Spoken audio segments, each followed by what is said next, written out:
કૃષિ સંવાદમાં તમારું સ્વાગત છે. આપણે આજે અનોખી ભૂખ હડતાલની મુલાકાત લઈશું. એક કૃષિ અધિકારી સોમન નગ્નતા ફેલાવવાવાળા ઝાડ કાપવા વિરુદ્ધ ભૂખ હડતાલ પર બેઠા છે. પણ આજુબાજુના લોકો આ ભૂખ હડતાલનો વિરોધ કરી રહ્યા છે. આ તો સિમેન્ટનું કામ કરવા આવ્યો હતો ને? આ હડતાલ જલ્દી વાત તો સાચી છે. પણ આ ગજબનો છે આ. પર દ્રઢતાથી તો પછી આ બેઠો છે. કોન્ક્રીટનું કામ કરવા શાને માટે આવ્યો છે? થતો નથી. જોઈએ કોઈ હવે માણસ આગળ પૈસા માટે આટલો લાલચી હોઈ શકે કે?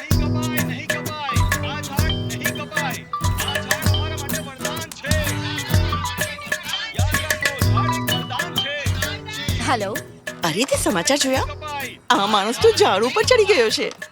ટીવી પર એ જ ચાલુ છે. થોડો પાગલ નથી લાગતો?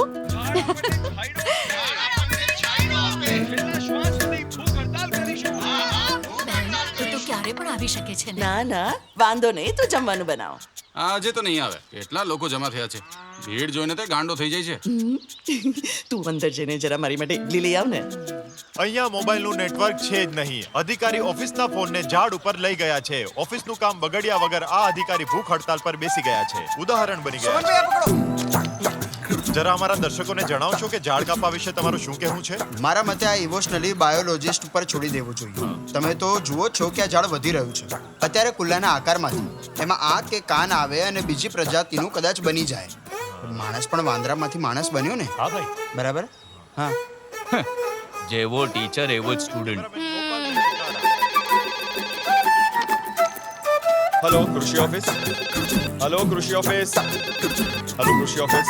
સની. હેલો કૃષિ ઓફિસ. શું થયું સાહેબ? પેલા રહ્યા અમારા સાહેબ, જાઓ ત્યાં. હેલો કૃષિ ઓફિસ. સની. હા, શું થયું સર? અરે પેલા કિડનકરાની ફાઇલનું શું થયું? હું હમણાં જ તૈયાર કરું છું. નકામો.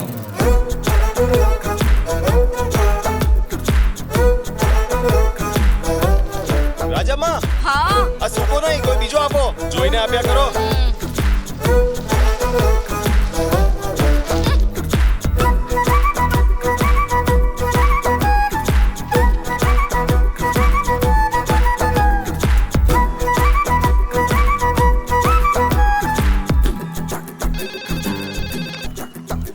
હેલો કૃષિ ઓફિસ. સર હું પ્યોર અંજુ.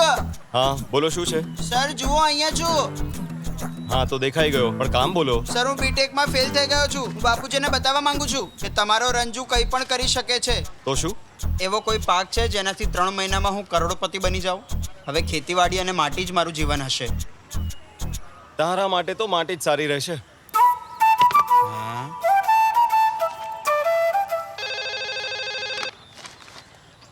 હેલો કૃષિ ઓફિસ. હેલો, સોમન સર બોલો છો? હા બોલું છું, બોલો. તમારી હડતાલ માટે અભિનંદન આપવા માટે ફોન કર્યો છે. ઠીક છે, તો આપી દો. તમારી હડતાલ જબરજસ્ત હતી. આના સિવાય મારી પાસે શબ્દો નથી. જો શબ્દો નથી તો ફોન શું કામ કર્યો? ઓહો, સોરી સર, હું ફોન મૂકું છું. હા મૂકો. સોમનભાઈ, હા? મારે રોકાવાની જરૂર છે? ના ના, તું જા. હું જાઉં ને? હા હા, તો કાલે મળીએ. કાલે મળીએ. હા. હા.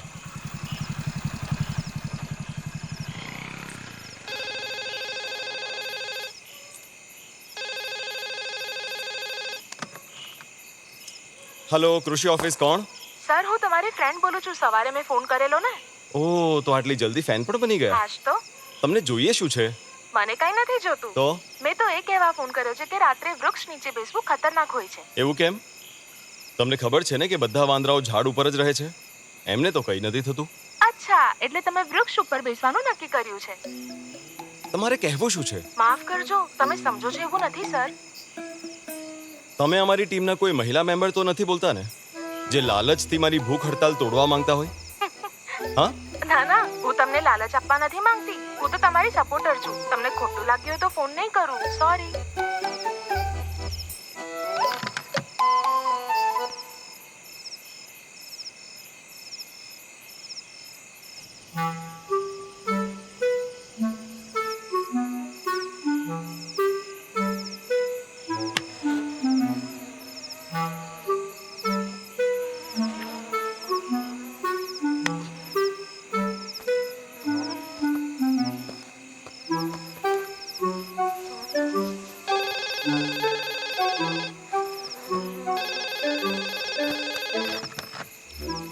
હેલો.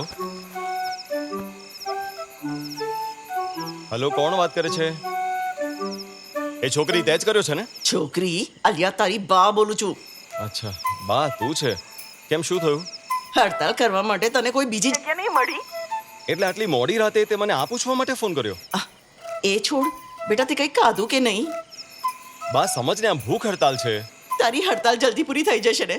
મેં તારી મનપસંદ પાલકની ભાજી બનાવી છે. ઓહ, પાલક આજે જ બનાવી? હે, તું હંમેશા બનાવવા માટે કહેતો હતો ને, એટલે મેં આજે પાલકની ભાજી બનાવી. હવે શું થઈ ગયું છે તને? પાલકની ભાજી નથી ભાવતી? હા, ભાવે છે. હલો હલો બા. હેલો હલો હલો બા.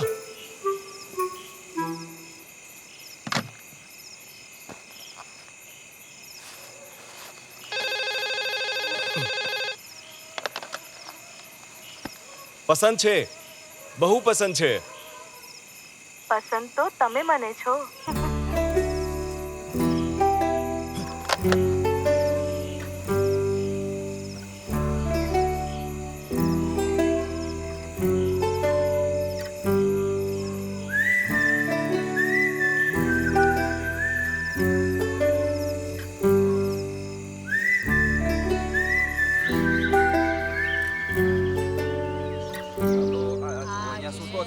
ઓ સુમનભાઈ, ઉઠો હવે.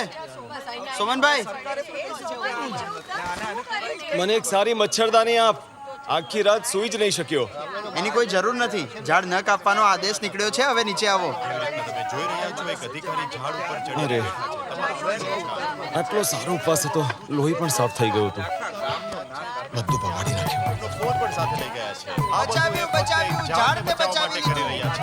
બચાવ્યું, બચાવ્યું, ઝાડને બચાવી લીધું. Side please. બચાવ્યું, ઝાડને કોંગ્રેચ્યુલેશન્સ. પી લો. શાંત રહો. સાંભળો, સર બસ એક મિનિટ સર. બંને યુનાઇટેડ ફ્રન્ટ ખુશી મનાવી રહ્યા છે. તમને કેવું લાગી રહ્યું છે સર? બધાને ઝાડ કાપવું બહુ સહેલું લાગતું હશે, પણ ઝાડને આટલા મોટા થઈને ઉગવામાં 2-3 પેઢી નીકળી જતી હોય છે. હું એવી વ્યક્તિ છું જે કાયમ ઇકો ફ્રેન્ડલી વાતાવરણ પસંદ કરે છે, પણ આ પાછળ કોઈ ધાર્મિક કે રાજનીતિક ઉદ્દેશ્ય નથી. પણ મને જે પણ કંઈ યોગ્ય નહીં લાગે તે વિશે હું મારા શબ્દોમાં ટીકા જરૂર કરીશ. મારે આજ કહેવું છે. સ્વતંત્રતાની લડાઈ પછી પહેલી વખત આવી કોઈ હડતાલ સફળ થઈ છે.